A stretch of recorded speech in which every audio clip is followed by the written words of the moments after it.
Kimlarnidir gapiga kirib, listeningizni kuchaytirish uchun kino, musiqa yoki qanaqadir shoularni ko'radigan bo'lsangiz, kamida 1 yil vaqtingizni bekorga sarflagan bo'lasiz. Agar bular foyda berganida, deyarli O'zbekistonning 50-60% aholisi hozirgi paytda inglizchani zo'r tushunayotgan bo'lardi. Men sizga hozir ikkita usul o'rgataman. Bu usulni tajribadan o'tgan va ish bergan va shu bilan birgalikda qimmatli vaqtingizni ancha ekonom qiladigan usullar hisoblanadi. Ularni aynan qanaqa ishlashni ham o'rgataman va videoni oxirigacha ko'rganlar uchun bonus tayyorlab qo'yganmiz. Birinchi usul bu audio dictation, ya'ni o'zbekchada audio diktant. Maktab paytimizda ona til ustozimiz bizdan diktant olardi. Ona til ustoz bitta hikoyani o'qib berardi va biza nima hikoyada aytilayotgan bo'lsa, o'shani daftarimizga yozib berishimiz kerak edi. Dictation ham aynan shu usul. Inglizcha audio yoki video qo'yilganda siz nima eshitsangiz, xuddi o'sha narsani daftaringizga yozishingiz kerak. Faqat video boshida yomonlaganimdek, listeningizni kinolar yoki qanaqadir musiqalar orqali kuchaytirishga harakat qilmang, chunki ularda juda ham ko'p trash yoki slang wordlar juda ham ko'p bo'ladi va bularni siz hattoki tushunmaysiz ham va hayotingizda davomida umuman ishlatmaysiz ham. Va buni yana bitta katta minus tomoni,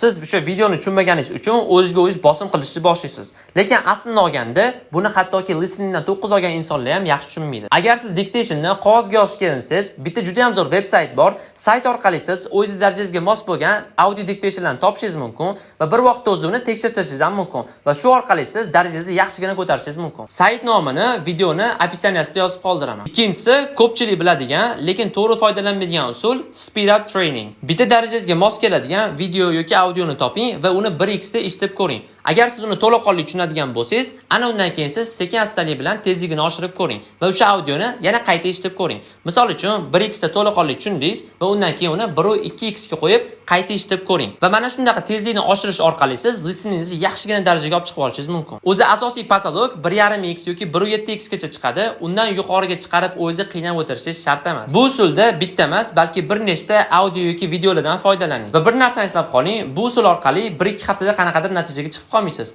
Bunda natija qilish uchun bir necha oylab harakat qilishingiz kerak. Lekin musiqa yoki kinolardan ko'ra ancha vaqtingizni tejaydi va natijasi ham ancha samarali bo'ladi. Va videoni shu joyigacha ko'rgan bo'lsangiz, bitta like bosib qo'ying va obuna bo'lishingizni so'rardik. Chunki xudo xolisa biz bu yog'iga ingliz tili bo'yicha yaxshi informatsiyalarni chiqarib boramiz. Va videoni boshida va'da qilingandek, siz uchun bitta bonus bor edi. Bonusimiz, men YouTube'dagi hamma kanallarni ham tavsiya eta olmayman. Chunki ba'zi kanallar sizni ingliz tilini o'rganayotgan bo'lsangiz, juda ham noto'g'ri yo'lga yo'naltirib yuborishi mumkin. Shu sababdan ham o'zimga shaxsan yoqadigan YouTube kanallarni list qilib chiqdim. Mana shu listni sizga bonus sifatida bermoqchiman. Videoning tagidagi bonus yozig'ini ustiga bosing va qo'lga kiriting. E'tiboringiz uchun rahmat va keyingi videolarda nima mavzu haqida gapirib chiqishimizni xohlaysiz, kommentariyaga yozib keting va ko'rishguncha sog' bo'linglar.